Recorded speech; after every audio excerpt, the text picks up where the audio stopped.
भस्म ना हो गए हम तेरी दया, तेरा प्यार ना होता कम तेरी दया। भस्म ना हो गए हम तेरी दया, तेरा प्यार ना होता कम तेरी दया। वो हर सुबह होती नहीं, सच्चाई तेरी है महान। वो हर सुबह होती नहीं, सच्चाई तेरी है महान। भस्म ना हो गए हम तेरी दया, तेरा प्यार ना होता कम तेरी दया। भस्म ना हो गए हम तेरी दया, तेरा प्यार ना होता कम तेरी दया। वो हर सुबह होती नहीं, सच्चाई तेरी है महान। वो हर सुबह होती नहीं, सच्चाई तेरी है महान। भस्म ना हो गए हम तेरी दया, तेरा प्यार ना होता कम तेरी दया।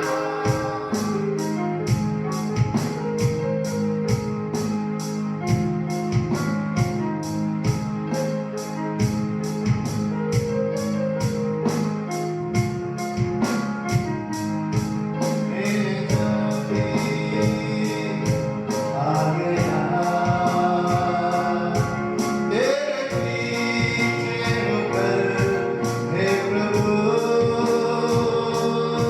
पास मेरे आके तूने कह दिया है मुझे मेरा तू। मैं जब भी आ गया तेरे पीछे होकर, हे प्रभु पास मेरे आके तूने कह दिया है मुझे मेरा तू। हे जो मेरे वो सारे गम और मेरी हया दूर करके इसी बातों की मुझ पर की दया। ओ भस्म ना हो गए हम तेरी दया, तेरा प्यार ना होता कम तेरी दया।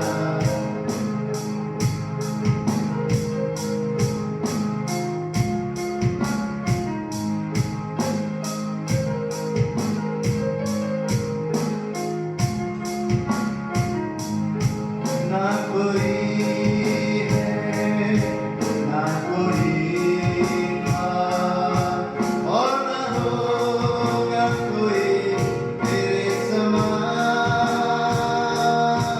सिर्फ मैं ही नहीं देता हूँ ये गवाह, सारे धरती करे और आसमां। ना कोई है ना कोई था और ना होगा कोई तेरे समान। यीशुआ सिर्फ मैं ही नहीं देता हूँ ये गवाह,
भस्म ना हो गए हम, तेरी दया,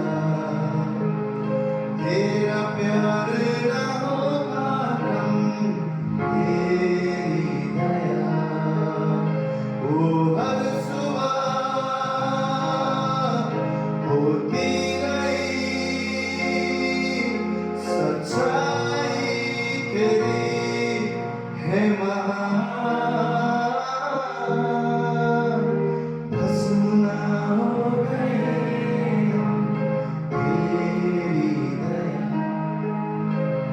तेरा प्यार ना होता कम, तेरी दया।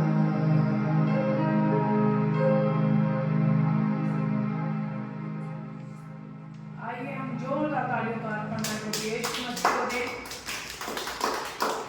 क्या जैसे हमारे परमेश्वर ने कहा कि मैं ना कभी तुम्हें छोड़ूंगा और ना मैं कभी तुम्हें त्यागूंगा, क्योंकि मैं तुम्हारे साथ साथ हूँ। और सच में हमारा परमेश्वर ही है जो हमारी रोशनी और हमारा रहनुमा है। तो आइए हम इस गीत को गाएं। एक तरफ था यीशु मेरा, एक तरफ थी दुनियादारी।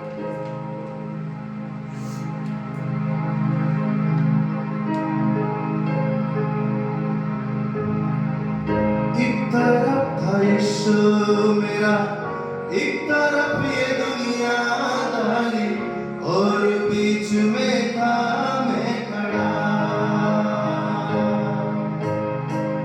कहर के दुखों में खोया, तन्हा में कभी जो रोया, साथ उसको पाया हर जगह। वो मेरी रोशनी, मेरा रहनुमा, मेरा मसीह, मेरा खुदा, जो तन्हा कभी है छोड़ता। वो मेरी रोशनी, मेरा रहनुमा,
रोशनी मेरा रहनुमा मेरा मसीह मेरा खुदा जो तन्हा ना कभी है छोड़ता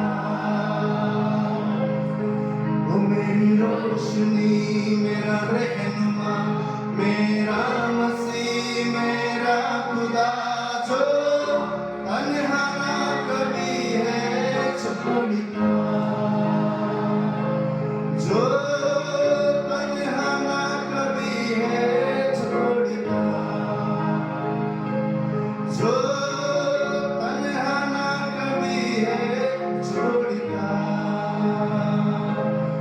ओ एक तरफ था यीशु मेरा एक तरफ ये दुनियादारी और बीच में था मैं खड़ा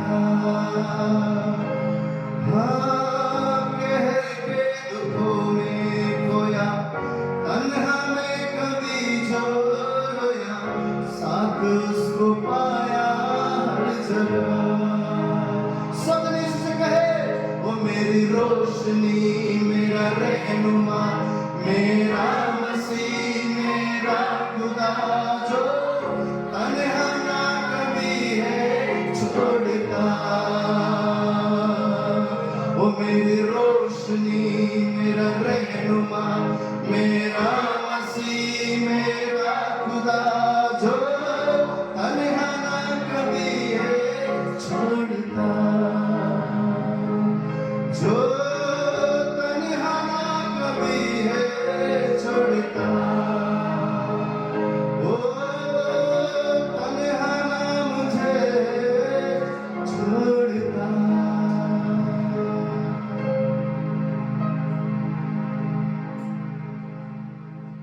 आइए हम एक जोरदार तालियों का हमारे परमेश्वर को दें। सच में आज हम धन्यवाद करते हैं परमेश्वर ने एक दिन दिखाया कि आज हम सब मिलकर उसके नाम की महिमा कर सकते हैं, क्योंकि कई लोग हैं जो बीमारी के बिस्तर पर हैं, कई लोग हैं जिन्होंने ये दिन नहीं देखा, लेकिन सच में ये करुणा और उसकी दया है कि हम हर दिन को देखते हैं और हर संडे आकर उसके नाम की हम महिमा कर पाते हैं। सच में ये गीत कहता है धन्यवाद देता हूँ तुझको। सच में प्रभु को आज हम धन्यवाद दें उन आशीषों के लिए, उन बरकतों के लिए जो उसने हमारे जीवन में दिया, उन आशीषों के लिए भी पहले से हम उसको धन्यवाद दें जो हमारे जीवन में देने वाला है। तो आइए सच में परमेश्वर का धन्यवाद करें उन आशीषों के लिए। ये जैसे लाइन कहती है मुश्किलों के समय भी तेरे धीरज के लिए था, जब हम कमजोर हम बीमारी में थे, लेकिन उसका बल और सामर्थ हमारे जब जीवनों में हमारे शरीर में आती है हमने एक बल को पाते हैं। तो आइए हम आनंद के साथ धन्यवाद के साथ इस गीत को गाएं। धन्यवाद देता हूँ तुझे मैं।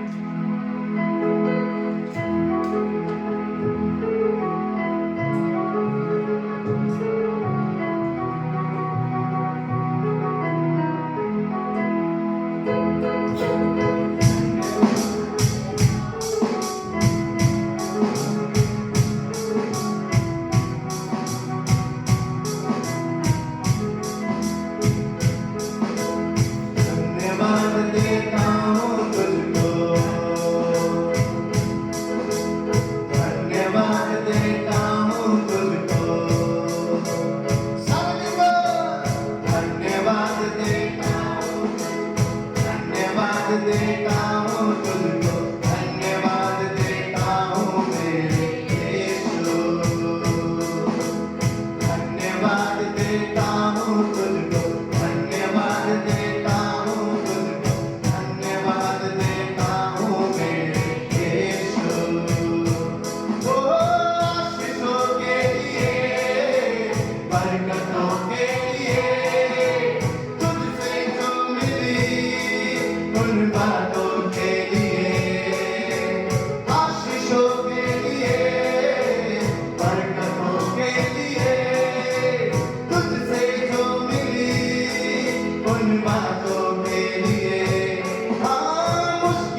ले चल मुझे जहाँ तू है, जहाँ ले चल मुझे। सच में आज हम अपने आप को, हमारे जीवनों को हमारे परमेश्वर के हाथों में सौंपे और उसकी करुणा को अपने जीवन में मांगे। जैसे लिली पानी के लिए हाँफ किया, आज हम चाहते हैं परमेश्वर की हजूरी के लिए, उसकी पवित्र आत्मा से अपने आप को भरने के लिए हाँफे और इस गीत को गाएं, ले चल मुझे। ले चल मुझे, ले चल मुझे, यीशु तो है जहाँ। ले चल मुझे, ले चल मुझे,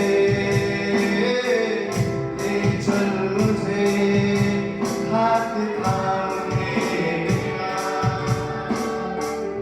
ले चल मुझे, मैं तेरे दर पे आया हूँ, खाली हाथों से अपने सर को झुकाता हूँ।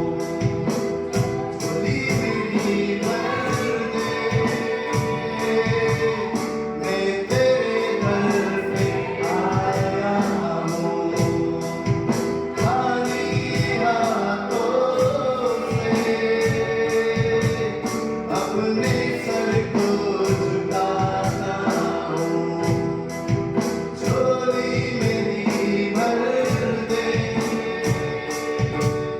मुझे ढूंढता हुआ, मुझे चाहता हुआ, छोड़ आया आसमां तू यहाँ।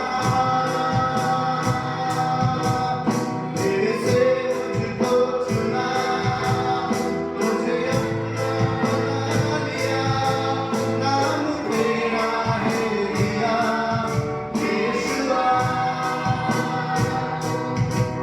मुझे ढूंढता हुआ, मुझे चाहता हुआ, छोड़ आया आसमां तू यहाँ।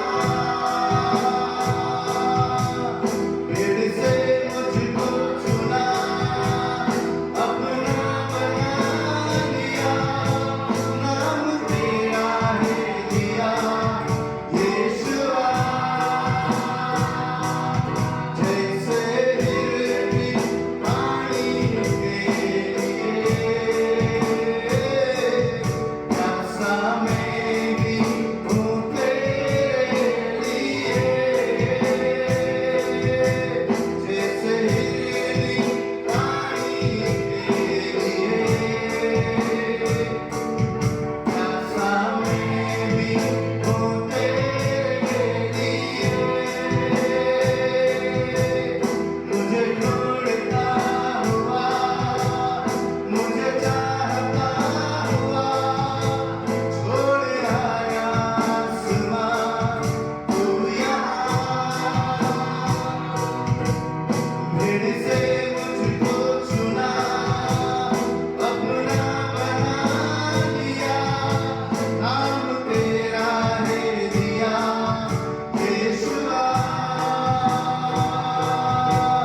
मुझे ढूंढता हुआ, मुझे चाहता हुआ, छोड़ आया आसमां तू यहाँ। फिर से मुझको चुना, अपना बना लिया, नाम तेरा है दिया, यीशुआ। मुझे खींच ले,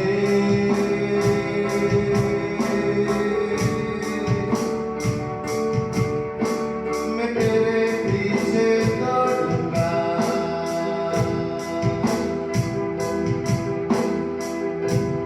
मुझे खींच ले,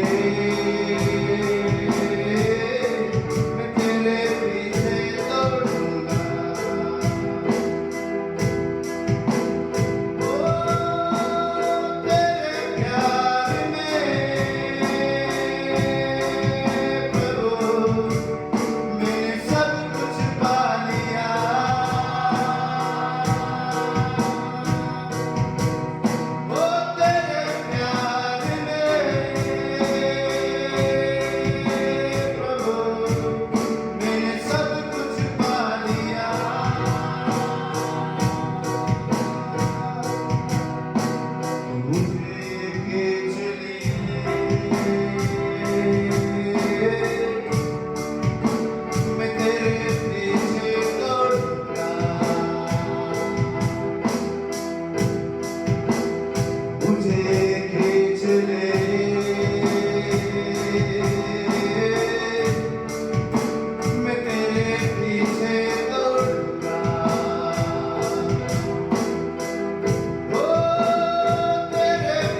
मैंने सब कुछ पा लिया।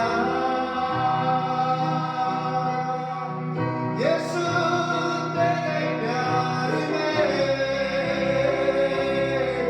प्रभु मैंने सब कुछ पा लिया। तेरे पीछे हम चले, मुझे मुड़ने न दे। तेरे पीछे हम चले, मुझे मुड़ने न दे। मुझे मुड़ने न दे यीशु, मुझे मुड़ने न दे यीशु। तू मुझे खींच ले, मैं तेरे पीछे दौड़ूंगा। तू मुझे खींच ले पवित्र आत्मा, मैं तेरे पीछे दौड़ूंगा। मुझे खींच ले, मैं तेरे पीछे दौड़ूंगा।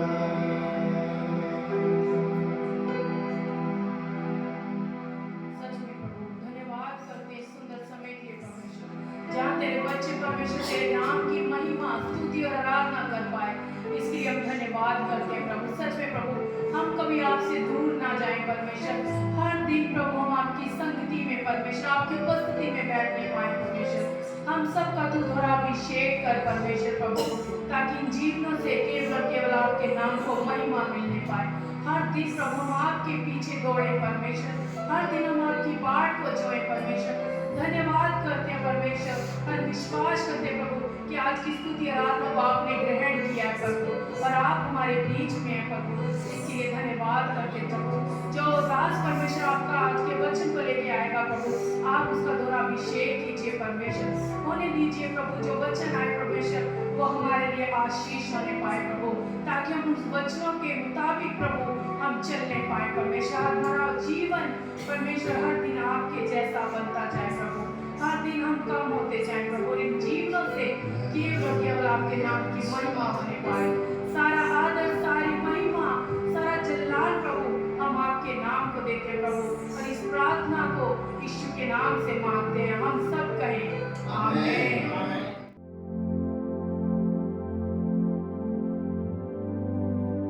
आज मैं क्या आपसे बताना चाहता हूँ, शैतान का जो सबसे बड़ा हथियार है ये है।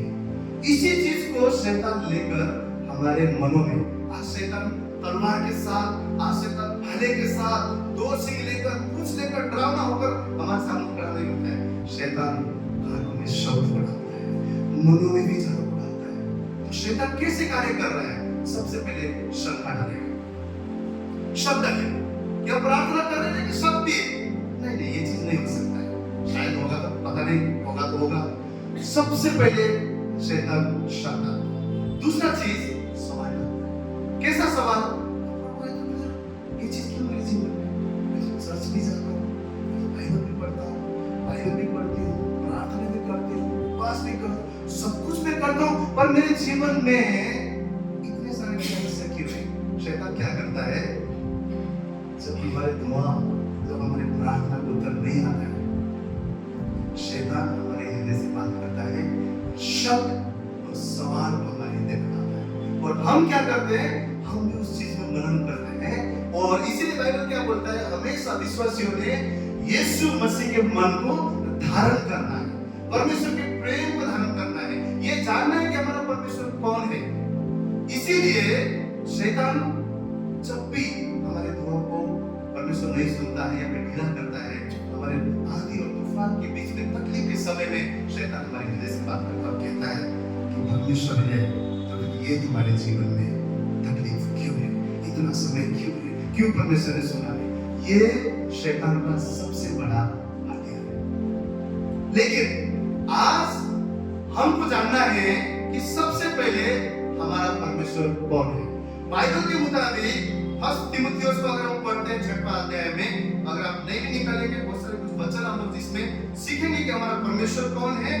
सबसे पहले क्या लिखा हुआ है, जो परम धन्य और एकमात्र अधिपति और राजाओं का राजा प्रभु का प्रभु है और अमरता केवल उसी की है और वह अगम्य ज्योति में रहता है, उसकी प्रतिष्ठा और राज्य युगानुयुग रहे। सबसे पहले हमें जानना है अधिकारी परमेश्वर है, श्रेष्ठ परमेश्वर है, परम धन्य परमेश्वर है, एकमात्र अधिपति परमेश्वर है, राजाओं का राजा प्रभुओं का प्रभु परमेश्वर है, अगम्य ज्योति अर्थात ऐसा ज्योति जिसके पास कोई जा नहीं सकता है, वो स्वयं ज्योति। मूसा ने कहा यहोवा मुझे तुझे देखना है, यहोवा बोलता है मुझे कोई नहीं देख सकता क्योंकि इतना तेजों में रोशनी में हूं। वो अगम्य ज्योति है, वो परमेश्वर युगानुयुग राज करने वाला परमेश्वर है, शैतान झूठा है।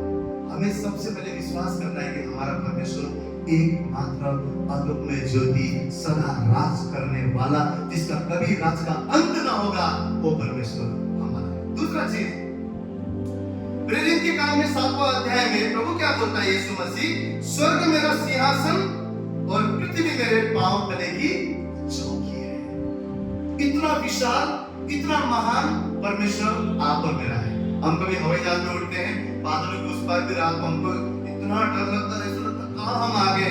स्वर्ग कितना ऊंचा होगा आप सोचिए, स्वर्ग से भी ऊंचा, स्वर्ग से भी ऊंचा उसकी महिमा है, उसका महान प्रताप में हाथ है, सामर्थ है। वो परमेश्वर स्वर्ग में रहता है, पृथ्वी में उसकी पैर रखने की चौकी है। इतना विशाल, इतना महान, इतना सामर्थ्य परमेश्वर आप और मेरा है। हमेशा हमें याद रखना है हमारा परमेश्वर। एक और वचन हम लोग देखेंगे, यशायाह 44 में 6वां अध्याय में परमेश्वर क्या बोलता है, यहोवा जो इस्राएल का राजा है अर्थात सेनाओं का यहोवा जो उसका छुड़ाने वाला है, वो ये कहता है, मैं सबसे पहला हूं और मैं ही अंत तक रहूंगा, मुझे छोड़ और कोई और परमेश्वर है ही नहीं। आपको मुझे जानना है ये संसार में रहते हुए कि आप और मेरा परमेश्वर को छोड़कर और कोई दूसरा परमेश्वर नहीं है। यहोवा कहता है मुझे छोड़कर और कोई भी परमेश्वर नहीं है। हमें जानना है हमारा अकेला जिंदा परमेश्वर है जो दुआओं को सुनता है, वही सामर्थ्य है, वही सदा आदि अनादि तक रहने वाला परमेश्वर है। दूसरा पत्रस का 2 अध्याय 8वां वचन को देखेंगे तो यहाँ पे क्या लिखा हुआ है, प्रभु के यहाँ एक दिन 1000 वर्ष के बराबर और 1000 वर्ष एक दिन के बराबर होता है। अर्थात यीशु मसीह के लिए, हमारे परमेश्वर के लिए 1000 साल एक दिन के बराबर और एक दिन भी 1000 साल के बराबर होता है। अर्थात परमेश्वर अगर चाहता है तो कोई भी चीज एक पल में कर सकता है। परमेश्वर ने लाल समुद्र को डुबाने के लिए सालों नहीं लगाया, परमेश्वर ने लाजर को जी उठाने के लिए सालों नहीं लगाया, परमेश्वर ने आदि तूफान को शांत करने के लिए सालों नहीं लगाया। परमेश्वर अगर चाहता है पल भर में कुछ भी कर सकता है। ये हमारा विश्वास होना चाहिए। हमारी सोच के परे भी परमेश्वर काम करने वाला, सामर्थ्य रखने वाला परमेश्वर है, ये हमें जानना है। और एक वचन में अगला पढ़ना चाहूंगा, यशायाह 55 का 8वां वचन क्या बोलता है, क्योंकि यहोवा कहता है मेरे विचार और तुम्हारे विचार एक समान नहीं है, न तुम्हारी गति और मेरी गति एक सी है, क्योंकि मेरी और तुम्हारी गति में और मेरे और तुम्हारे सोच विचारों में आकाश और पृथ्वी का अंतर है। कभी कभी हम प्रार्थना का उत्तर इसलिए भी नहीं पाते, हम अपना बहुत ज्यादा दिमाग लगाते हैं, लेकिन परमेश्वर क्या बोलता है, अरे बाबा मेरा विचार और तुम्हारे विचार फर्क है, मेरी सोच और तुम्हारी सोच फर्क है, मेरा कार्य करने का गति और तुम्हारे कार्य करने का गति फर्क है। प्रभु बोलता है आकाश और पृथ्वी के इतना जितना दूरी है उससे भी ज्यादा तुम्हारा और मेरा काम करने का तरीका फर्क है। हमें जानना है कि वो मनुष्य नहीं कि मनुष्य के समान गति में काम करे, वो उसका गति फर्क है, उसका कार्य करने का तरीका फर्क है। 38 साल से एक आदमी बीमार था, वो हमेशा सोचता था कि वहां पर एक तालाब था, दूत आकर उस पानी को हिलाते थे। नियम क्या था, जब स्वर्गदूत आकर पानी को हिलाते थे, जो भी पहले उसमें जाएगा वो चंगाई को पाएगा। लेकिन यीशु मसीह आया और 38 साल यीशु मसीह आने से पहले वो इंसान हर बार सोचता था मैं जाऊं, लेकिन कोई और जाकर चंगा हो जाता था। 1 साल नहीं, 2 साल नहीं, 38 साल ये इंतजार में था कि एक दिन मैं जरूर जाकर उस पानी में चंगा हो जाता, लेकिन नहीं हुआ ऐसा। वेट कर रहा था वो 38 साल से। यीशु मसीह वहां पर आया। यीशु मसीह ने कहा क्या तू चंगा होना चाहता है? वो कहता प्रभु मैं जाने से पहले और कोई आ जाता है। यीशु मसीह ने वहां पे क्या किया? आज्ञा दिया, उठ, अपना खाट उठा और चल, और उसी समय वो चल। इस संसार में हम इस संसार की बातों के द्वारा कभी-कभी ऐसा भरमाए जाते हैं, हम सोचते हैं कि शायद धन संपत्ति होगा तो ही हमारे बच्चे अच्छे पढ़ाई कर सकते हैं, मेहनत बहुत सारा करेंगे तो ही हमारा फ्यूचर अच्छा हो सकता है, बहुत अच्छा इंश्योरेंस लेंगे तो ही हम लंबा समय तक जी सकते हैं, बहुत कुछ हम अच्छा करेंगे तो हमारा जीवन अच्छा हो सकता है। हम कहीं बार अच्छा हॉस्पिटल का एक्सपेक्ट करते हैं, अच्छा डॉक्टर का एक्सपेक्ट करते हैं, अच्छा पोस्ट का एक्सपेक्ट करते हैं, अच्छा धन संपत्ति का एक्सपेक्ट करते हैं, अच्छा घर का एक्सपेक्ट करते हैं। हम अपनी तरीके से सोचते हैं ये होगा तो शायद ठीक हो जाऊंगा, ये होगा तो शायद ऐसा हो जाएगा, लेकिन जब यीशु मसीह आता है वो आज्ञा करने से हमारा जीवन के हालात बदल जाते हैं। उसने कहा उठ, और वो उठा और चल। ये बात हमें बताता है सत्ता उसके कंधों पर है, हुकूमत उसके कंधों पर है, वो बादशाह है, वो चाहे कुछ भी कर सकता है। उसके कहने से आंधी और तूफान थम जाती है, कहने से मरा हुआ लाजरस जी उठता है। आप मुझे जानते हैं जब शैतान ऐसी बातें कहे आप मुझे जानता है मेरा परमेश्वर कौन है। हमारे हृदय में सदा हमें पता रहे कि हमारा परमेश्वर कौन है। आप और मैं जीवित परमेश्वर की सेवा करते हैं। ये कोई कहानी नहीं है, ये कोई पहले की बातें दादाजी ने परदादा ने लिखी हुई चीजें नहीं है, पवित्र आत्मा के द्वारा लिखा हुआ परमेश्वर का वचन है, जीवित परमेश्वर का वचन है, और ये वचन आप और मुझे जीवन देने की सामर्थ्य रखता है। हालेलुया। तो हमें जानना है आप और मेरा परमेश्वर कौन है, और परमेश्वर के लिए कोई भी बातें हमारे परमेश्वर के लिए असंभव नहीं है। ये बातें हमें आज जानना है। और भजन संहिता 72:18 में क्या बोलता है? धन्य है यह परमेश्वर जो इज़राइल का परमेश्वर है, आश्चर्य करने वाला केवल वही है। आप और मेरा परमेश्वर आश्चर्य करने वाला परमेश्वर, ये हमें सदा जानना है। जितना ज्यादा हम संसार में मन लगाते हैं परमेश्वर के आश्चर्य कर्मों को हम भूल जाते हैं, लेकिन जब जब हम ऊंचाई की चीजों पर मन लगाते हैं, जब जब उसकी लिखी हुई बातों पर मनन करते हैं, हम जान पाते हैं आश्चर्य कर्म आप मेरा परमेश्वर कर सकता है। ये सारी बातें सबसे पहले हमें जानना है। अब हम जानेंगे कि परमेश्वर कैसे प्रार्थना को सुनता है, क्योंकि शैतान क्या करता है हमारे जीवन में सवाल लाता है। आज वचन के द्वारा हम जानेंगे परमेश्वर किस प्रकार के प्रार्थना को सुनता है। ऐसा प्रार्थना सबसे पहले जो नम्रता के साथ किया जाता है। परमेश्वर नम्रता को चाहता है, नम्रता से किया हुआ प्रार्थना को परमेश्वर चाहता है, क्योंकि याकूब 4:6 वचन क्या बोलता है? परमेश्वर अभिमानी अर्थात घमंडियों का विरोध करता है, पर दिनों पर नम्र और अनुग्रह करता है। नम्र लोगों पर परमेश्वर अनुग्रह करता है। किसके पास अनुग्रह है? किसकी प्रार्थना को परमेश्वर सुनता है? जो नम्र है। यीशु मसीह जब इस संसार में थे, दूर से कोई लोगों ने यीशु मसीह को देखा और क्या बोला? हे यीशु, हम पर दृष्टि कर, हम पर दया कर, हम पर करुणा कर। और यीशु मसीह ने उनको 10 गोलियों को कुछ आज्ञा दिया, उन्होंने चंगा किया और जाते जाते एक अंधा भिखारी था, उसने पूछा ये क्यों हल चले? लोगों ने बोला अरे यीशु मसीह जा रहा है। वो बोलता है हे यीशु, हे नाजरी, हे प्रभु, मुझ पर रहम कर, मुझ पर दया कर। और यीशु मसीह बोलते तुम क्या चाहते हैं? बोलते मैं दृष्टि को चाहता हूं। और यीशु मसीह ने उसको छूकर चंगा किया और देखने लगा। परमेश्वर के यीशु मसीह के साथ में सदूकी और फरीसी भी थे। ज्ञानवान लोग, बुद्धिमान लोग, सामर्थ्य लोग, समाज में बड़ा पद वाले, अच्छे लोग, पढ़े लिखे लोग। यीशु मसीह ने उनको कभी भी संगई नहीं किया, कभी एंटरटेनमेंट किया नहीं किया, उनके विरोध में बात किया। क्यों? क्योंकि वो मन में घमंडी थे। लेकिन उन पर उसने दया किया, उन पर उसने रहम किया, जो कहते थे, हे प्रभु, हे यीशु, हे नाजरी, हम पर तो दृष्टि कर, कृपा कर, परमेश्वर उनकी दुआ को सुनता है जो परमेश्वर के सामने नम्र और दीन।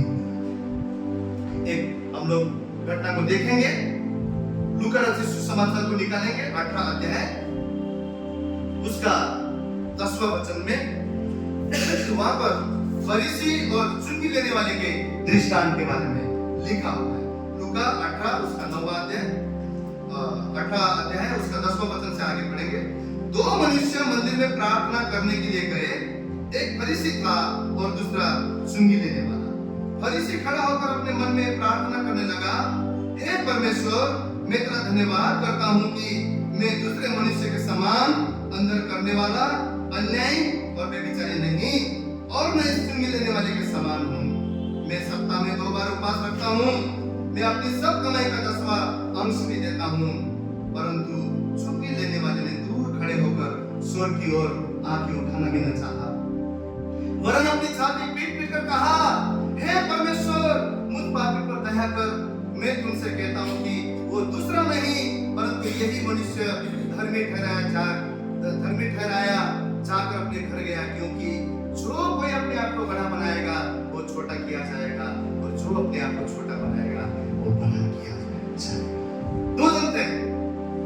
फरीसी ने क्या बोला कि धन्यवाद प्रभु कि मैं तो बेविचारी नहीं हूं, मैं तो अच्छा इंसान हूं, इस फरीसी के समान में नहीं हूं, इस चुंगी लेने वाले के समान में नहीं हूं।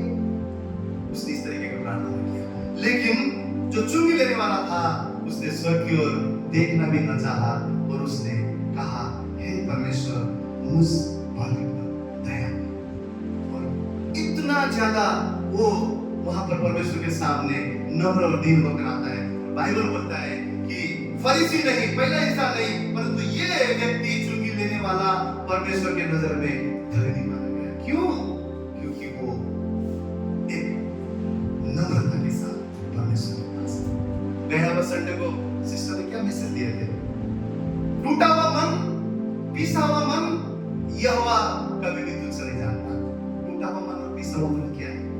कि हम जब उसकी खुशी में आए, उस पर रहम कर। कभी-कभी हम लोग सोचते हैं, इतना बाइबल पढ़ते हैं, इतना प्रार्थना करते हैं, हम लोग तो बहुत धर्मी है।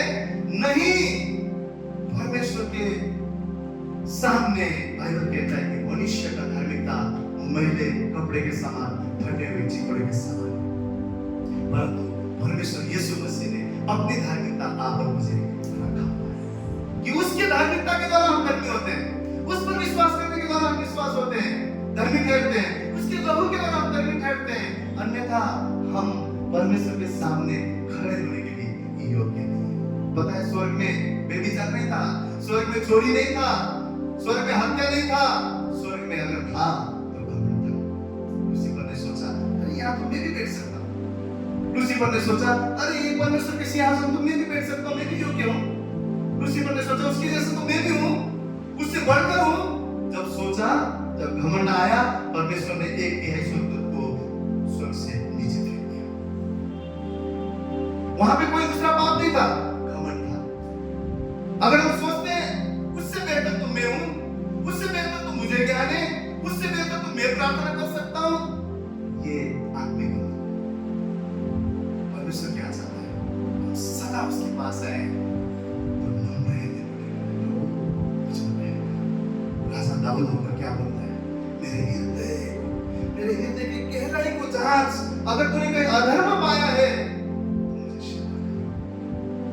कई बार अनजाने में जानबूझकर हमसे गलती होता है, पाप होता है, सदा हम उसके हुजूरी में आए घमंड के साथ नहीं, परंतु यह लूका रचित सुसमाचार में चुंगी लेने वाले इंसान को परमेश्वर ने धर्मी ठहराया। तो हमारा प्रार्थना ऐसा प्रार्थना हो जब नम्रता से भरा हो, उसके हाथ के नीचे नम्र और दीन होकर हम आए।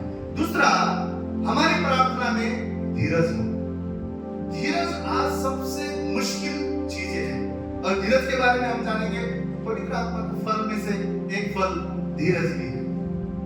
जो धीरज आज के टाइम में जैसे फास्ट फूड का जमाना है, वैसे धीरज भी कम होते जा रहा है। जल्दी चाहिए सब कुछ, जल्दी चाहिए, खाना जल्दी चाहिए, इंस्टेंट चाहिए, पैसा दिया फटाफट खाना। आजकल हम लोग देखते हैं मोमोज, ये वो फास्ट फूड, क्यों? टाइम ही नहीं, फटाफट चाहिए। और वही स्वभाव प्रार्थना के लिए, प्रार्थना किया बस एकदम फट से होना चाहिए, धीरज नहीं है। और पवित्र आत्मा का फल धीरज है। बाइबल उदाहरण देता है, एक किसान लेकर बीज बोता है, वो उसको एक पेड़ बनने के लिए, फल बनने तक के लिए, अनाज लाने तक के लिए वेट करता है, उसमें परिश्रम करता है, रुके रहता है, तब जाकर वो काट पाता है। आप क्यों मेरे जीवन में धीरज की जरूरत है? हम प्रार्थना करते हैं, सोचते हैं कि अरे हुआ नहीं, मैं तो मांग रहा हूँ, मैं तो प्रार्थना कर रहा हूँ, इतने टाइम से कर रहा हूँ, नहीं हुआ। लेकिन परमेश्वर आप और मेरे प्रार्थना में धीरज बसाता है। यूसुफ के बारे में अगर हम देखेंगे तो यूसुफ के बारे में उत्पत्ति 37 में अगर हम देखते हैं तो यूसुफ ने एक सपना देखा। तो वो सपना क्या था कि वो खेत में भाइयों के साथ में पूला बांध रहा था, और जो यूसुफ का पूला था वो क्या हुआ, खड़ा हुआ, और बाकी के सारे उनके भाइयों की पूला उसको दंडवत कर रहे हैं। ये एक सपना देखा। दूसरा सपना क्या देखा यूसुफ ने? सूरज, चंद्रमा और 11 जो तारे थे वो यूसुफ को दंडवत कर रहे। इसका अर्थ क्या था कि यूसुफ कुछ नहीं सर बनने वाला था। यूसुफ, परमेश्वर उसको, यूसुफ को महान करने वाला था, ऊंचा उठाने वाला था, आशीष देने वाला था, प्रगति में हर चीज में उसको बड़ा करने वाला था, आशीर्वाद करने वाला था। यूसुफ को ऐसा सपना हुआ, और जब उसने सपने के बारे में अपने भाई को बताया, सब जानते हैं, उसके भाइयों को बड़ा गुस्सा आया और उन्होंने क्या सोचा कि इसको मार ही डालेंगे, कत्ल कर देंगे। जब जंगल में वो मिलता है तो ये लोग क्या करते हैं, इसको भी मार देंगे ऐसे सोचते हैं। परंतु बाद में उसमें से एक भाई बोलता है कि इसको हम क्यों मारे, गड्ढे में फेंक देते हैं। जब गड्ढे में फेंक देते हैं उसके बाद में ऊपर मिस्री लोग रहते हैं, कोई सहारे में रहते हैं, उनको थोड़ा और बातें करके उनको फेंकते भी नहीं, लेकिन यीशु को क्या कर देते हैं, भेज देते हैं बुलाने के लिए, और वो मिस्र में चला जाता है। स्वप्न दिखा परमेश्वर ने, स्वप्न था उसके जीवन में, इतने आसानी से पूरा नहीं हुआ। वो गया, बेच दिया उसको। पहले के जमाने में गुलामी कौन चलता था, बेच देते थे लोगों को, और वो वापस जाकर मिस्र में पोतीफर के घर में काम करता। वहां पे क्या हुआ, जब पोतीफर के घर में भी जब काम करने लगा तो हम लोग वहां पे क्या देखते हैं, उसकी बीवी उस पर कुदृष्टि डालती है और उसको जबरदस्ती उसके साथ संबंध बनाने की सोचती है, परंतु वो क्या करता है, वहां से भी भागता है और उसको इल्जाम लगाकर जबरदस्ती जेल में डालता है, बंदी करने की चाहता है। पहले तो क्या हुआ, भाइयों ने भेज दिया, भाई हत्या करने के लिए सोच रहे थे, फिर मिस्र में गुलाम बन गया, फिर गलती ना होते हुए भी उसको जेल में डाला गया। इतना ज्यादा उसके जीवन में तकलीफ आया, लेकिन आगे आप पढ़ते हैं तो वही देश का वो क्या बनता है, प्रधानमंत्री बनता है। और एक समय आता है जब वहां पर आघात आ जाता है, वही भाई आकर उसके सामने बोलते हैं और वही यूसुफ उनको अनाज देता है। मतलब हमने क्या सीखा इस बात से कि आपके जीवन में स्वप्न हो सकता है।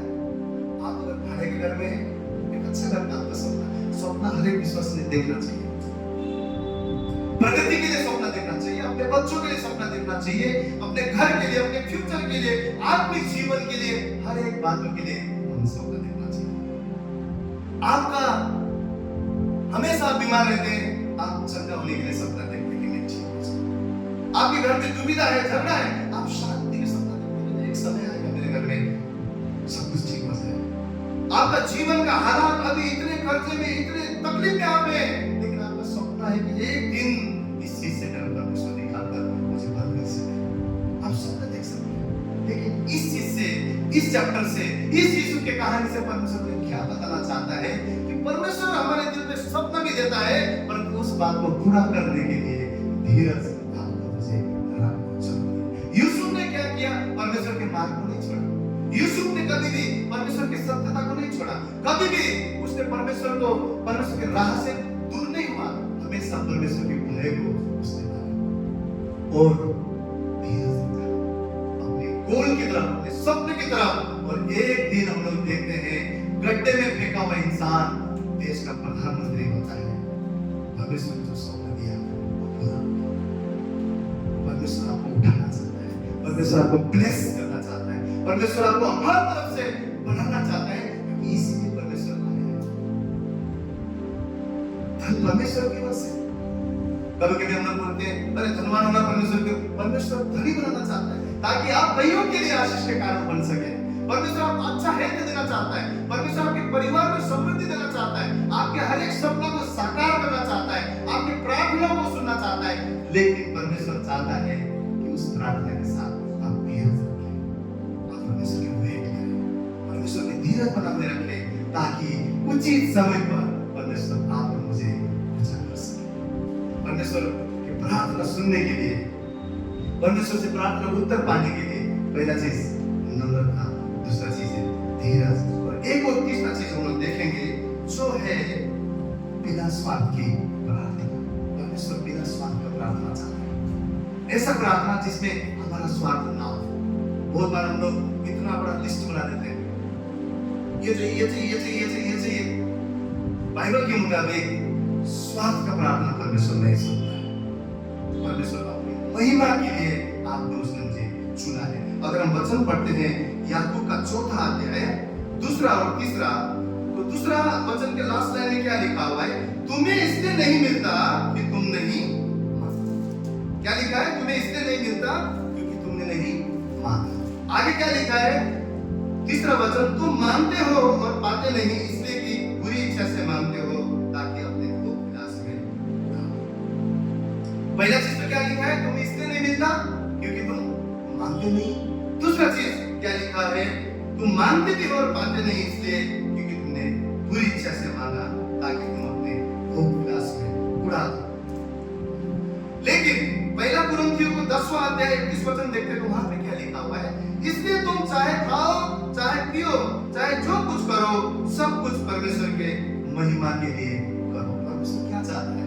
जो भी कुछ हम करें, जो भी कुछ हम प्रार्थना में मांगे, जो भी कुछ हम चीज करें, उसके द्वारा परमेश्वर की महिमा होने पाए। इसलिए बाइबल में याकूब में क्या लिखा हुआ है? तुम मांगते हो और इसलिए नहीं पाते क्योंकि तुमने लालसा के साथ मांगा है, अपनी इच्छा को पूरी करने के लिए मांगा है। यहाँ पे वचन में वही लिखा है कि ताकि तुम भोग विलास में उसको उड़ा दो, इसलिए तुमने मांगा है, परमेश्वर की महिमा के लिए नहीं मांगा है। परमेश्वर चाहता है कि हम जब प्रार्थना करके कुछ चीजें मांगे तो उसमें हमारा कोई भी स्वार्थ ना हो, उस चीज से परमेश्वर की महिमा होती है। जब आपको अच्छा भोजन मिलता है, आपने कहना है प्रभु धन्यवाद, इस भोजन के द्वारा जो भी सामर्थ्य मिले तेरी महिमा के लिए काम है। जब परमेश्वर आपको धन के द्वारा आशीष देता है, आपको धन्यवाद करना है, प्रभु धन्यवाद। बाइबल क्या बोलता है? अपने लिए कभी भी धन इकट्ठा न करना। इसका अर्थ क्या है? अगर परमेश्वर ने आपको धन दिया है, धनी बनाया है, ताकि उसकी महिमा के लिए आपका धन इस्तेमाल हो सके, उसकी राज्य की बढ़ाई के लिए आपका धन इस्तेमाल हो सके, कईयों के जीवन में वो आप मददगार बनने के लिए आपका धन इस्तेमाल हो सके। बाइबल बोलता है अपने लिए धन इकट्ठा न करना, और परमेश्वर अगर देता है, परमेश्वर के राज्य के लिए, परमेश्वर की महिमा के लिए, परमेश्वर की बढ़ोतरी के लिए, उसके कार्य के लिए आपका धन इकट्ठा जो किया हुआ है परमेश्वर की महिमा के लिए इस्तेमाल हो सके। बाइबल में यहाँ पे क्या लिखा है? जो भी कुछ तुम करो उसके द्वारा परमेश्वर की महिमा होने पाए, उसके द्वारा परमेश्वर की महिमा होने पाए। बिना स्वार्थ की प्रार्थना परमेश्वर चाहता है, जो हम एक उदाहरण पहला समूएल में देखते हैं। पहला समूएल में आप में हम सब जानते हैं, एलकाना जो था उसकी 2 बीवी थे, एक थी हन्ना और एक थी पनिन्ना। पनिन्ना को तो बच्चे थे, लेकिन जो हन्ना थे उसके बच्चे नहीं थे, वो कुंवारा था। तो ये इसके सौतेल थी। तो सौतेल क्या करते थे? उसको बार-बार छुपाते थे, तेरे तो बच्चा नहीं,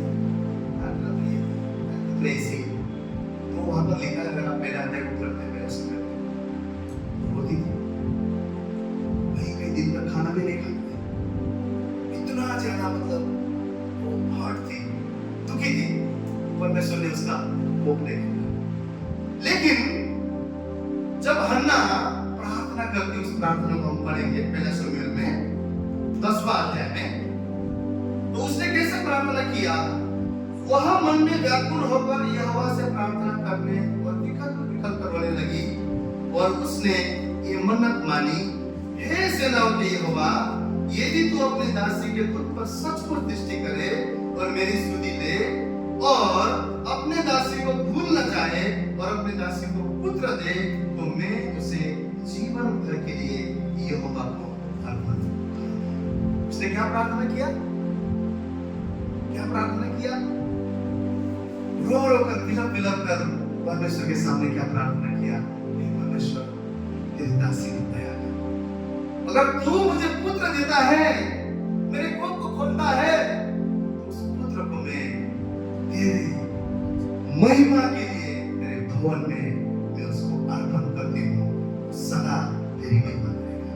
तेरे भवन में तेरा दास, तेरा सेवक बनकर जीवन भर तेरे लिए हो। तो उसने जो प्रार्थना किया, उससे पहले उसके कोख खोला नहीं गया, लेकिन जब हन्ना ने ये प्रार्थना किया कि प्रभु जो तो पुत्र देगा वो मैं तुझे अर्पण करूंगी, उसके बाद अगर बाइबल पढ़ते हैं उसके जीवन में ये जो है शमूएल वो बालक पैदा होता है, परमेश्वर उसके कोख को खोलता है। इसका अर्थ क्या है? इसका अर्थ क्या है? परमेश्वर आपके और मेरे जीवन में आशीष देना चाहता है, लेकिन उस आशीष के द्वारा परमेश्वर अपनी महिमा करना चाहता है। हम अपने स्वार्थ के लिए नहीं, परंतु जो भी परमेश्वर ने आप और मुझे दिया है, हमें कहना है प्रभु ये मेरे संतान तेरे लिए है। हमारा प्रार्थना होना चाहिए, प्रभु हमारे बच्चे आने वाले दिनों में तेरे दास बनेंगे, तेरे सेवक बनेंगे, तेरी महिमा के कारण बनेंगे, और लोग इन्हें देखकर वो परमेश्वर के भक्त करके, परमेश्वर के लोग करके, परमेश्वर के सेवक करके ये जाने जाएंगे। कई बार हम सोचते हैं हमारा बच्चा ये बनेगा वो बनेगा, परमेश्वर के लोगों के लिए परमेश्वर के संतान उसके सेवक बनेंगे।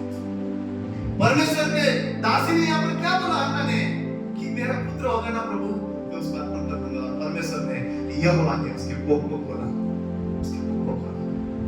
यहाँ पर हम दो चीज देखते हैं। और उससे पहले जब वो प्रार्थना कर रही थी तो आवाज नहीं आ रहा था, लेकिन लिपसिंग कर रही थी। तो वहां पर जो एली था, यहाँ से वो क्या बोलता है, तू नशे में है क्या? क्या बड़बड़ कर रही है? वो बोलता है नहीं सुन, मैं अपने जो मेरा दुख है उसमें परमेश्वर को बोल रही हूँ, मैं प्रार्थना कर रही हूँ। तो क्या बोलता है, कुशल से जा, तेरी मन्नत पूरी हो गया। और वहां पर लिखा हुआ है उसके बाद वो कभी भी दुखी नहीं हुई। ये चीज हमें क्या सिखाता है? हम प्रार्थना करते हैं लेकिन वही दुख के साथ रहते हैं, प्रार्थना करते हैं वही शक के साथ रहते हैं, प्रार्थना करते हैं वही चिंता के साथ रहते हैं। होने वाला है कि नहीं, क्या पता प्रभु सुनने वाला है कि नहीं, क्या पता जगह मिलने वाला है कि नहीं। शैतान क्या करता है, शक और प्रश्न आपके अंदर डालता रहता है। लेकिन वहां पर हन्ना की प्रार्थना के बाद लिखा गया है वो चले जाती है और फिर कभी वो उदास नहीं हुई। और परमेश्वर ने पता है क्या किया, उसके जो प्रार्थना था उसको सुना, उसके विश्वास को देखा, उसके आंसुओं को कुप्पी में रखा, उसके जो मन था वो उदास मन को उसने तुच्छ नहीं माना, उसने प्रार्थना को सुना, उसके कोख को खोला। और आगे हम पढ़ते हैं वही हन्ना अपने बच्चे को दूध छूटने के बाद ले जाके यहोवा के भवन में अर्पण करती है। कौन सा प्रार्थना परमेश्वर सुनता है? जो उसकी महिमा के लिए है। आप और मेरे स्वार्थ के लिए किया हुआ प्रार्थना को परमेश्वर सुनता नहीं। हमारा जब भी प्रार्थना रहे, जिस किसी चीज के लिए प्रार्थना रहे, प्रभु ये मेरी दुआ है, ये मेरी प्रार्थना है, अगर तेरी मर्जी है वही मेरे जीवन में हो, ताकि इसके द्वारा तेरे राज्य की बढ़ोतरी हो सके, तेरी महिमा हो सके। जो भी तू मुझे देता है उसके द्वारा तेरे राज्य की बढ़ोतरी हो सके। परमेश्वर कई बार हमारे जीवन में हम समझ नहीं पाते और हम क्या करते हैं, शैतान के हाथ में हाथ भर के हम विश्वास में कम होने जाते हैं, परमेश्वर से दूर होते जाते हैं। और हम सोचते हैं परमेश्वर नहीं सुनता है, यहाँ पे तो ऐसे ही है, कितना भी यीशु यीशु बोलो, कितना भी परमेश्वर के भवन में जाओ, परमेश्वर दुआ नहीं सुनता है, नहीं सोचते। लेकिन हमको वचन के द्वारा जानना है परमेश्वर हुकूमत उसका है, राज उसका है, शासन उसका है। और एक वचन अगर हम लोग पढ़ते हैं उसमें क्या लिखा हुआ है, निर्गमन 33:19 में उसने यानी कि यहोवा ने कहा, मैं तेरे सम्मुख होकर चलते हुए तुझे अपनी सारी भलाई दिखाऊंगा और तेरे सम्मुख यहोवा का नाम का प्रचार करूंगा, और जिस पर मैं अनुग्रह करना चाहूं उसी पर अनुग्रह करूंगा, जिस पर दया करना चाहूं उसी पर दया करूंगा। परमेश्वर जिस पर अनुग्रह करना चाहता है उसी पर अनुग्रह करेगा, जिस पर दया करना चाहता है उसी पर दया करेगा। परंतु हमने पहले क्या पढ़ा, नम्रता से किया हुआ प्रार्थना, जो हमने क्या देखा था, नम्रता से अगर हमारे जीवन में नम्रता है तो परमेश्वर उसको कभी भी तुच्छ नहीं मानता है। हालेलुया। परमेश्वर के अनुग्रह को अगर पाना है तो नम्रता अगर है तो हमारी प्रार्थना को परमेश्वर सुनेगा। दूसरा चीज, यूसुफ के समान हमारे जीवन में, हमारे प्रार्थना में धीरज रखना है कि हमने जो प्रार्थना में बोया है एक समय में जरूर वो फल लेकर आएगा। हमें वेट करना है, धीरज रखना है। और तीसरा चीज, हमारी प्रार्थना स्वार्थ का प्रार्थना ना हो, लेकिन हमारा प्रार्थना उसकी महिमा के लिए प्रार्थना हो, ताकि परमेश्वर से सुने। अगर हम परमेश्वर के वचन में और हर दिन में जो भी हम लोग प्रार्थना करते हैं, वचन में जब देते हैं मध्य में, और हम लोग प्रभु में इसके बाद में जो प्रार्थना करते हैं उसमें हम क्या बोलते हैं, क्या बोलते हैं, जैसे तेरी मर्जी स्वर्ग में है वैसे ही इस पृथ्वी पर भी वार्ता आप और मुझ में भी तेरी मर्जी और हुकूमत होने पाए। परंतु हम प्रार्थना अपनी मर्जी से करते हैं, अपनी इच्छा से करते हैं, अपने स्वार्थ से करते हैं।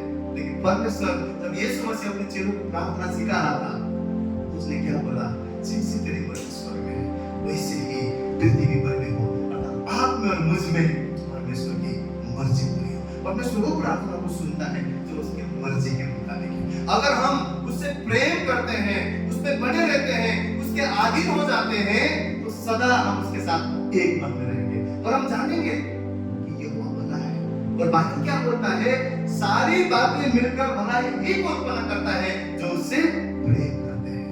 हमको ये जानना है कि ये मैंने मांगा था, ये नहीं मिला, परंतु प्रभु धन्यवाद तू उससे बेहतर चीज दे रहा है। ये परमेश्वर पर भरोसा रखना है, परमेश्वर पर भरोसा रखना है।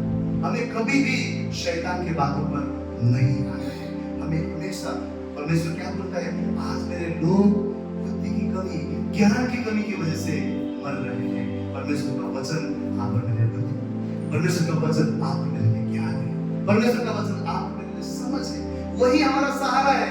वही भाई ने आज क्या बोला, दीपक जब हमारे पैर के आगे रहता है तो हम अपने बाट में उजियाला को देख सकते हैं, उजियाला को देख सकते हैं, रोशनी को देख सकते हैं। कभी भी हम व्याकुल ना हो जाए, कभी भी हम शैतान के बातों में ना आ जाए कि मेरा परमेश्वर सुन नहीं रहा है, मेरा परमेश्वर ने कान बंद कर दिया है। हमको जानना है हमारा परमेश्वर हमारे प्रार्थनाओं को उसकी इच्छा और हुकूमत और मर्जी के मुताबिक पूरा करता है, अपनी महिमा के लिए, अपने समय पर। हमें धीरज रखना है, नम्रता से सदा उसके पास आना है और हमारा उसके साथ एक मन हो जाए, ताकि जो हम मांगे उसकी मर्जी के मुताबिक मांगे, ताकि आप और मेरे जीवन में रखने के लिए जगह ना हो। कई बार हम इतना ज्यादा प्रार्थना करके मांगते हैं इतनी छोटी चीज जो हमारे कुछ भी नहीं है। परमेश्वर इतना बेहतर चीज देना चाहता है और हम इतनी छोटी छोटी चीजों के पीछे क्यों? हम जो देखते हैं वही चीज में विश्वास करते हैं, परंतु परमेश्वर हमारे आने वाले फ्यूचर को भी उजियाला करने वाला परमेश्वर आपके जीवन में आज स्टोर हो सकता है। यीशु के समान आप सोच रहे होंगे, मेरे लिए सपना है, परमेश्वर ने मुझे ये वचन दिया है, परमेश्वर के वादे हैं, परमेश्वर ने ये चीज रखा है मेरे लिए, लेकिन पूरा क्यों नहीं हो रहा है? धर्मी जन के जीवन में विपत्ति आ सकते हैं। कभी ना सोचना कि नहीं मैंने कुछ गलती किया होगी इसलिए विपत्ति आ रही। यूसुफ तो धर्मी था, यहोवा उसके संग संग चलता था, फिर उसके जीवन में क्यों विपत्ति आई? परंतु धर्मियों के जीवन में विपत्ति भी आएगा ना, यहोवा परमेश्वर उसको छुड़ाता है। क्यों? उस यहोवा के साथ में, पास में इतना साथ है, वो परमेश्वर आपके साथ में। तकलीफ और दुख के समय में शैतान बोलेगा आप ऐसे ही नहीं, इसलिए ऐसे हुआ, आप ऐसा नहीं इसलिए ऐसे, तूने गलती की है इसलिए ऐसा हुआ। वो दोष लगाने वाला है, दोष लगाता रहेगा आपको, लेकिन आपको जानना है नहीं, ये संतान हूँ, मैं यीशु के बच्चे हूँ। उसके पास मेरे लिए भरपूरी है, उसके पास मेरे लिए बड़ी योजना है, उसके पास मेरे विचार और सोच से कहीं परे की बातें हैं, क्योंकि मेरा परमेश्वर का सोच और मेरी सोच में अंतर है, मेरे विचार और उसके विचार में अंतर है, मेरे गति उसके गति में अंतर है। मेरा परमेश्वर मेरे लिए सामर्थ का कार्य कर रहा है, महान कार्य कर रहा है, ऐसे कार्य कर रहा है जो मेरे चित्त में भी नहीं बैठा है। हम विश्वास करें और धर्मी होते हुए भी आपके जीवन में तकलीफ आ सकता है। आप चैलेंजेस फेस कर सकते हैं। जेल में गया यूसुफ, गड्ढे में गया यूसुफ, बेचा गया यूसुफ, परंतु जब समय आया उसने परमेश्वर की उपस्थिति को नहीं छोड़ा। बाइबल बोलता है यहोवा उसके संग था, उसने कभी यहोवा से दूर नहीं भागा, कभी यहोवा की संगति से दूर नहीं भागा। आज समस्या रहती है हम यहोवा से दूर हैं, आज उसके पहन से दूर है, आज उसकी उपस्थिति से दूर है, आज उसके वचन से दूर है, ताकि हम इतने दूर हो गए कि उसके वाणी को समझ नहीं पाते, उसकी इच्छा को सुन नहीं पाते, उसकी मर्जी को सुन नहीं पाते, और हम अकेला एक तरफा हम लोग प्रार्थना करते रहते और सोचते परमेश्वर सुन नहीं रहा है। आज आपको मुझे उसके साथ एक मन होना है।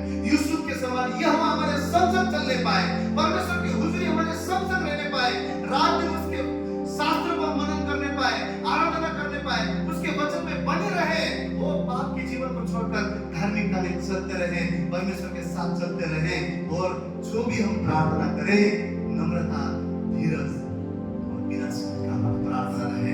ये साल में अगर हम इस तरीके के प्रार्थना के साथ परमेश्वर में बने रहेंगे, मैं कहता हूँ जो बातें हमारे चित्त में भी नहीं बैठा है वो बातें परमेश्वर हमारे जीवन में करने वाला है। हालेलुया, करने वाला है। विश्वास करना है, विश्वास करना है। धर्मिज्म विश्वास के द्वारा ही जीवित रहेगा। हमें विश्वास करना है आने वाला मेरा भविष्य तो वो परमेश्वर महान कर रहा है।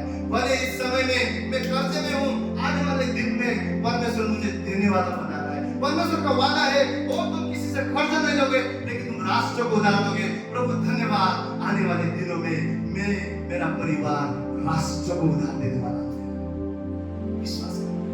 विश्वास करना है, धीरज रखना है, नम्रता रखना है, शैतान के आवाज को धुड़काना है, उसके हथियार को समझना है, जानना है। हमारे हृदय से अगर शैतान बात कर रहा है, जानना है शैतान की आवाज। परमेश्वर दुआओं को सुन सकता है, परमेश्वर सुनना चाहता है। आपके आंसू को वो कुप्पी में रखने वाला परमेश्वर है, लेकिन हमें बुद्धिमान होकर उसके वचन के मुताबिक उसके साथ एक मन होकर उसके हुजूरी में प्रार्थना करना है, ताकि सदा हम उसके हाथ के नीचे नम्र होकर आए, ताकि सदा हम धीरज रहकर उसके ऊपर अपनी नजर लगाते रहे, और जो भी हमारे जीवन में मिले उसके द्वारा हमारे परमेश्वर की महिमा करना। विश्वास करता हूँ वचन केवल आपके लिए नहीं परंतु मेरे लिए भी बहुत ही ज्यादा आशीष का कारण है, क्योंकि परमेश्वर ने हमें सिखाया है। कई बार हमें सवाल करते हैं कि मेरी प्रार्थना को परमेश्वर क्यों नहीं सुन रहा है, लेकिन आज प्रभु ने हमें सिखाया है कि अगर हम नम्रता से उसके पास आएंगे, धीरज के साथ उसके पास आएंगे, और सदा बिना स्वार्थ का प्रार्थना उसकी महिमा के लिए करेंगे, परमेश्वर हमारे दुआओं को सुनेगा। वो परमेश्वर के हाथ छोटा नहीं है कि हमें उठा ना सके, बचा ना सके। वो महान परमेश्वर है। जब वो कार्य करता है, वो जब आशीष देता है ना, रखने के लिए जगह भी नहीं होगा। मैं आपसे कहता हूँ आपके घर में ना आप देखेंगे, आपके जीवन में आप देखेंगे, आपके मन में देखेंगे, ऐसा जय होगा, ऐसा आनंद होगा, इतना समृद्धि आपके जीवन में होगा। लोग आगे बोलेंगे भाई आप तो प्रगति का कारण क्या है, इतना आशीषित तुम कैसे हो, इतना खुश तुम कैसे हो। उसका राज नहीं है, उसका राज है जो भी हम माने उसकी महिमा के लिए, उसकी पढ़ाई के लिए। जब हम इतना भी उसके लिए करते हैं ना, बाइबल में क्या लिखा हुआ है, एक गिलास पानी का भी अगर परमेश्वर के नाम से तुम किसी को देते हो ना, तो उसमें भी परमेश्वर आशीर्वाद लौटा कर देता है। लेकिन आप प्रार्थना में उसके लिए इतना भी सोच के प्रार्थना करते हैं, सोचिए परमेश्वर कितना आपको आशीष करेगा, परमेश्वर कितना आपको मुझे बढ़ाएगा। आइए हम अब प्रार्थना करें, तो हम केवल हमारे लिस्ट बनाकर नहीं, परंतु हम आत्मा में जानते हुए सचेत होकर बुद्धि के साथ, आत्मा के साथ, परमेश्वर के साथ में एक मन होकर मेल खाकर उसके साथ में उसकी इच्छाओं को जानकर हम प्रार्थना करें, ताकि आप मेरे जीवन में प्रार्थना के द्वारा महान सामर्थ को आप मेरे जीवन में